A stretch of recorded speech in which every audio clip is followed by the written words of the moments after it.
दो लोग सेम काम करते हैं, दोनों की वजह से किसी की डेथ हो जाती है, पर किसी एक को मर्डर की सजा मिलती है और दूसरा फ्री छूट जाता है। ऐसा क्यों? ऐसा इसलिए क्योंकि लॉ सिर्फ ये नहीं देखता कि आपने क्या किया है, बल्कि लॉ ये भी देखता है कि आपके दिमाग में क्या चल रहा था। इसी दिमाग में क्या चल रहा है को हम कहते हैं मेंस रिया। अगर आपने ये समझ लिया तो आपने क्रिमिनल लॉ का आधा कॉन्सेप्ट समझ लिया। नमस्कार दोस्तों, मैं सौम्या सिंह, आपकी अपनी लीगल एजुकेटर। आज हम समझेंगे मेंस रिया क्या होता है और ये भी समझेंगे कि मेंस रिया के कितने प्रकार है और उनका क्या मतलब है। अगर मैं सिर्फ मेंस रिया की बात करूं तो मेंस रिया का मतलब होता है गिल्टी माइंड। आपका दिमाग में कुछ ऐसा गिल्टी चल रहा है जो भी आपने जानबूझकर किया है, कुछ ऐसा गलत। ठीक है, अब एक सवाल है, हालांकि उसका जवाब भी यहाँ पर लिखा हुआ है, बट जस्ट इमेजिन कि एक पर्सन स्लिप हो जाता है, या ऐसे समझते हैं कि आप किसी बस में जा रहे थे, ठीक है, बस वाले ने, जो बस का ड्राइवर था, उसने ब्रेक लगाई और आप स्लिप हुए और आपका धक्का किसी को लग गया, तो क्या ये क्राइम होगा? Just think. आपका सीधे जवाब होगा कि नहीं, गलती से हुआ, ये एक्सीडेंटली हुआ, इस वजह से ये क्राइम नहीं है। लेकिन अगर अब किसी ने किसी को जानबूझकर धक्का मार दिया और उसको हर्ट हो गया, कुछ भी हो गया, उसको चोट लग गई, तो ये क्राइम है। यही इंटेंशन जब खराब हो जाता है, गलत हो जाता है, देखो एक होता है अच्छा इंटेंशन, एक होता है गलत इंटेंशन, बैड इंटेंशन, तो यही इंटेंशन बेटा जब खराब हो जाता है ना, तो हम उसे मेंस रिया कहते हैं। एंड अगर इंटेंशनली कोई किसी को पुश करता है, धक्का मारता है, तो ये क्राइम की कैटेगरी में आएगा। ये बात आपको ध्यान रखनी है। सबसे पहले हम बढ़ते हैं कि एक्टस रियस एंड मेंस रिया, यानी कि जब ये दोनों चीजें मिलेंगी तभी जो है कोई भी पर्टिकुलर एक्ट क्राइम बनेगा। So it determines the level of culpability and moral blameworthiness. It distinguish between intentional acts from accidental ones. ये डिस्टिंग्विश करता है कि कोई कौन से काम एक्सीडेंट से हुए, अगर एक्सीडेंट से हुए हैं तो उन्हें इतनी सजा नहीं मिलेगी, और अगर इंटेंशनली हुआ है तो ऑब्वियसली सजा दी जाएगी। क्रूशल, ये इंपॉर्टेंट है, क्रूशल है बहुत ज्यादा for imposing criminal liability and absence of intent. अगर इंटेंट ही नहीं था, अगर आपने जानबूझ के किया ही नहीं, तो a lack of moral blameworthiness, तो यहाँ पर फिर वो लॉ सजा नहीं देता उस बात की। कुछ एक्सेप्शंस में मिलती है, बट उसकी बात हम नहीं करेंगे। हम सिर्फ ये देख रहे हैं कि अगर इंटेंट नहीं था, अगर इंटेंट एब्सेंट था, अगर आपका इवल इंटेंशन नहीं था, अगर आपने इंटेंशनली कोई काम नहीं किया, तो लॉ उसको पनिश नहीं करता है जनरली। ठीक है, अब ये एक बहुत ही अच्छी लीगल मैगजीम है जिसे हम कहते हैं acts non face it रियम निसी mains seat रिया।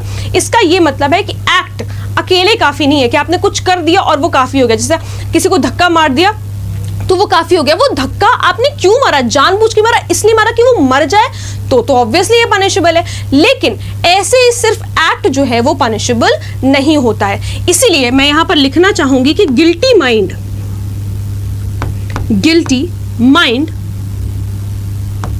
प्लस एक्ट, जो भी आपने एक्ट किया, is equals to crime, is equals to crime.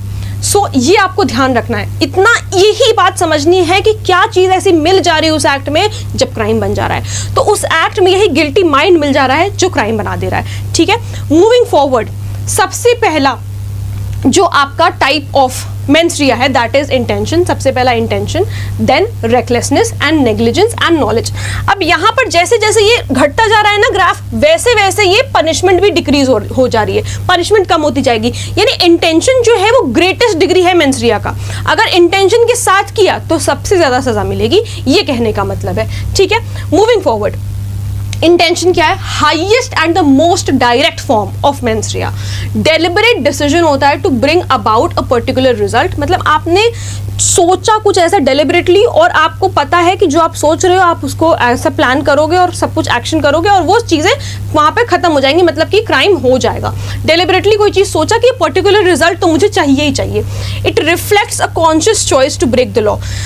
देखो जब इंटेंशन होता है ना, तो कॉन्शियसली हम ऐसा मानते हैं कि जो भी बंदा कोई भी क्राइम कर रहा है, अगर उसने इंटेंशन के साथ किया है, तो ऐसा माना जाता है कि कॉन्शियस उसके दिमाग में उसने ये चीज सोच रखी थी कि उसे जो है वो लॉ को तोड़ना है। ठीक है, ए जो है वो एम करता है गन किसके ऊपर? किसी बी इंसान के ऊपर।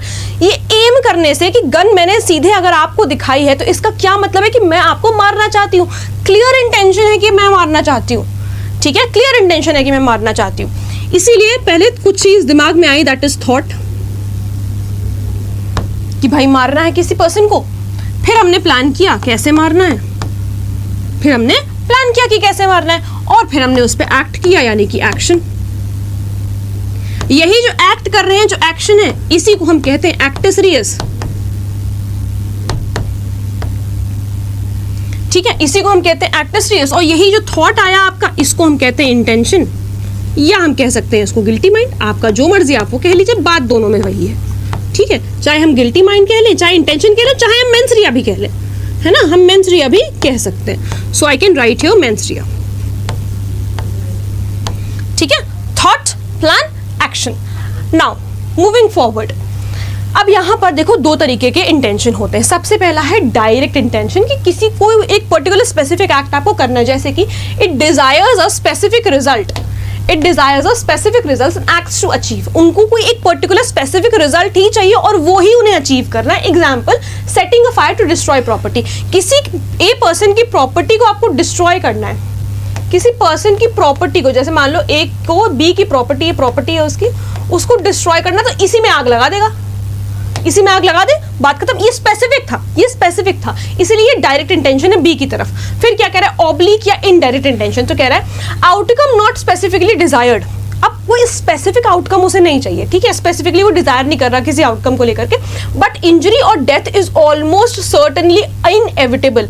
लेकिन ये तो है कि उससे इंजरी जरूर हो जाएगी और डेथ भी उससे मतलब हो जाएगी, इनएविटेबल नहीं, इट्स सर्टेनली इनएविटेबल, कि basically you will not be able to get back. ठीक है, जो भी आउटकम है वो आएगा ही। जैसे planting a bomb in public place, अब भाई आपने पब्लिक प्लेस में कोई बॉम्ब लगा दिया, उसके बाद आप ये कहो कि भाई मेरा इंटेंशन नहीं था, तो ये तो बेवकूफ़ सी बात है, बेकार सी बात है कि आपने बॉम्ब लगाया किसी पब्लिक प्लेस पे और फिर आप कह रहे हो कि आपका इंटेंशन नहीं था। भाई आपको पता है कि पब्लिक प्लेस पे बॉम्ब लगा रहे हो तो कोई ना कोई तो मरेगा ही, हो सकता है सारे ही मर जाए, ठीक है, जो उस बॉम्ब के आसपास होंगे सभी मरेंगे। तो दिस इज इनडायरेक्ट इंटेंशन, कि किसी एक पर्टिकुलर पर्सन को टारगेट नहीं कर रहा है, बट टारगेट तो कर रहा है। उससे ये तो है कि इंजरी तो होगी और डेथ, इंजरी या डेथ कुछ भी हो सकता है। Second form of mens rea is recklessness. Recklessness का क्या मतलब है, this is a lower degree of culpability than intention, intention से थोड़ा सा कम डिग्री पर है, and the awareness of a substantial and unjustifiable जो भी रिस्क है। तो बेसिकली क्या है कि यहाँ पर आपको पता है, आप अवेयर हो इस चीज से कि प्रॉब्लम हो सकती है, कोई दिक्कत हो सकती है। Example, excessive speeding through a crowded street. आप भैया 120 किलोमीटर पर आवर के हिसाब से चल रहे हो किसी क्राउडेड मार्केट में, तो भाई आपको पता है कि आप रिस्क ले रहे हैं और आपको पता है कि कुछ भी हो सकता है, ठीक है। नोइंगली डिसरिगार्डिंग डेंजर, जानबूझ करके आप जो है डिसरिगार्ड कर दे रहे हो डेंजर को। देन यहाँ पर मैं आपसे दो सवाल पूछना चाहूंगी। Did they want to kill the person? क्या अगर कोई क्राउडेड मार्केट में कोई 120 किलोमीटर प्रति घंटे के हिसाब से गाड़ी चला रहा है, ड्राइव कर रहा है, तो क्या वो मारना चाह रहा था किसी पर्सन को? हम कहेंगे नहीं। अगर हमारे फर्स्ट इंस्टेंस में हम कहेंगे शायद नहीं, ओके, नहीं मारना चाह रहा था, ठीक है। Did they ignore the risk? लेकिन क्या उन्होंने रिस्क को इग्नोर किया? क्योंकि भाई आपको पता है कि जिस तरह की हरकतें आप कर रहे हैं उससे तो कुछ भी हो सकता है, उससे तो कोई मर भी सकता है। You are not taking you're not taking charge of it. So यहाँ पर yes they ignored the risk, yes they ignored the risk। यही दो सवाल जब आप अपने आप से पूछोगे और उसका जवाब यहाँ पे हाँ आ रहा है वहाँ पे ना आ रहा है, तो ये रेकलेसनेस है, ठीक है। जब भी रेकलेसनेस का कोई क्वेश्चन बने तो यही दो सवाल अपने आप से पूछो। क्या वो चाहते थे मारना? नहीं। बट क्या उन्होंने रिस्क को इग्नोर किया? हाँ, तो वो रेकलेसनेस है, ठीक है। अच्छा, यहाँ पर एक और एग्जांपल हो सकता है ड्रंक ड्राइविंग का। ड्रंक ड्राइविंग का एग्जांपल हो सकता है, ठीक है। सो कोई अगर शराब पी करके गाड़ी चला रहा है तो वो रेकलेसनेस की कैटेगरी में आएगा कि आपको पता है रिस्क है, उसके बाद भी ड्राइविंग। देखो रेकलेसनेस भी दो तरीके की होती है, एक होती है सब्जेक्टिव रेकलेसनेस, एक होती है ऑब्जेक्टिव रेकलेसनेस। सब्जेक्टिव का मतलब है अक्यूज पर्सनली उस रिस्क को रिकॉग्नाइज कर रहा है, जान रहा है कि यहाँ पर कुछ रिस्क है, उसके बाद भी वो काम करता है उस रिस्क को इग्नोर करते हुए जानबूझकर। देन ऑब्जेक्टिव में क्या है, risk is obvious to a reasonable person. जो एक रीजनेबल प्रूडेंट इंसान है, ठीक ठाक दिमाग का व्यक्ति है, उससे तो समझ में आ रहा है कि रिस्क है, बट जो अक्यूज्ड है वो उस चीज को नहीं समझ पाता। अक्यूज का मतलब है कि जो आरोपी है वो उस पर्टिकुलर रिस्क को एक्नॉलेज नहीं कर पा रहा है। मतलब अक्यूज की नजर में वो रिस्क नहीं है, लेकिन एक रीजनेबल मैन है उसकी नजरों में वो रिस्क होगा।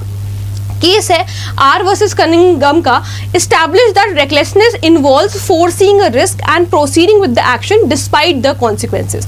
रेकलेसनेस का क्या मतलब है कि आपको पता है कि एक रिस्क हो सकता है और फिर भी आप अपना काम करते हो, आपको पता है रिस्क है लेकिन उसके बाद भी आप वो चीज़ कर रहे हो, आपको ये फर्क नहीं पड़ता कि उसका रिजल्ट क्या आएगा। जैसे वही ड्रंक ड्राइविंग वाला मामला हो गया, और आप बहुत तेज़ गाड़ी चला रहे हो क्राउडेड मार्केट में या कहीं पर भी रेजिडेंशियल एरिया में, तो आपको पता है कि कुछ भी हो सकता है, बट फिर भी you know that there is a risk but still you carry to do on. ठीक है।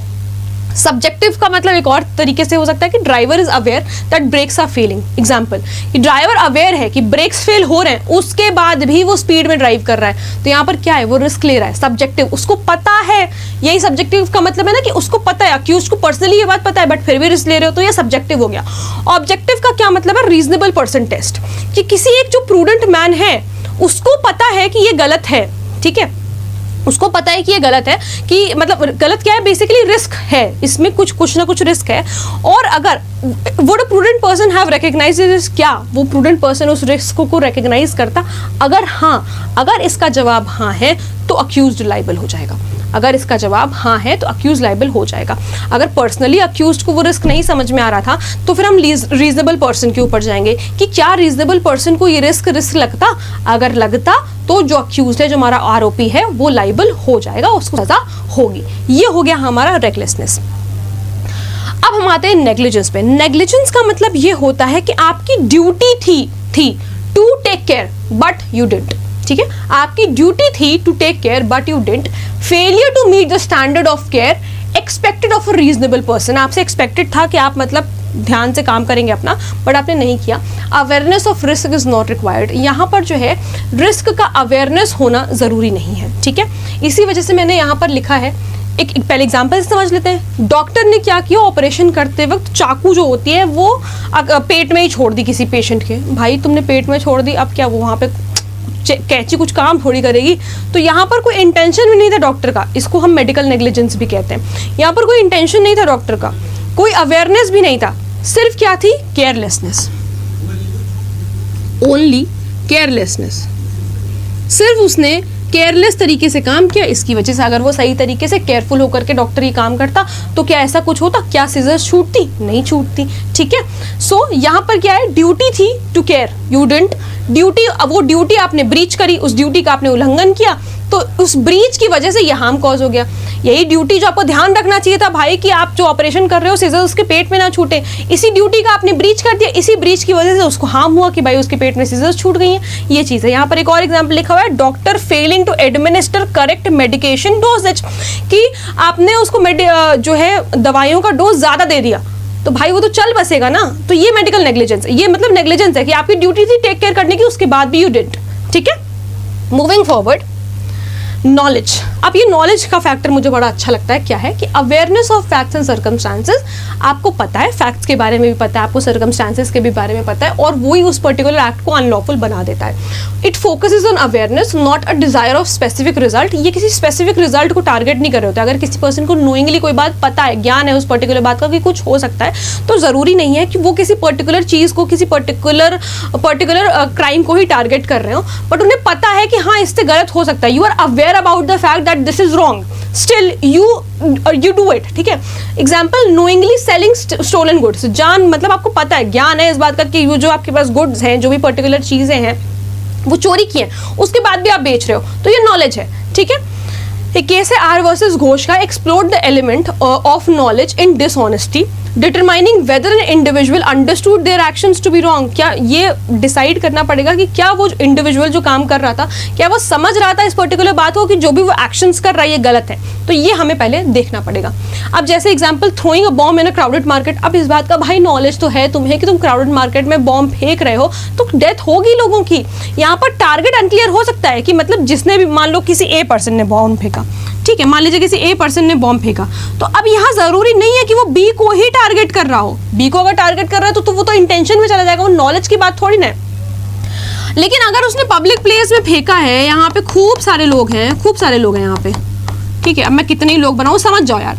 ठीक है, तो यहाँ पे खूब सारे लोग हैं और यहाँ पर हम बी का फैक्टर हटा देते हैं। इस बंदे ने यहाँ से ऐसे बॉम्ब फेंका, बॉम्ब कैसा होता है, बॉम्ब भी बना लेते हैं भाई, ऐसा ऐसा कुछ होता है बॉम्ब। यहाँ से इसने बॉम्ब फेंका, भाई पता है कि तुम क्राउडेड मार्केट में फेंक रहे हो तो डेथ होगी, यू हैव द नॉलेज, पता है का मतलब आपको ज्ञान है इस बात का, उसके बाद भी आप वो काम कर रहे हैं। तो टारगेट भले ही अनक्लियर हो, यहाँ पे वो किसी पर्टिकुलर एक पर्सन को टारगेट नहीं कर रहा है, टारगेट अनक्लियर है यहाँ पर, बट द अक्यूज्ड नोज, इस बंदे को पता है कि लोग मर जाएंगे, इस बंदे को पता है कि लोग मर जाएंगे, ठीक है।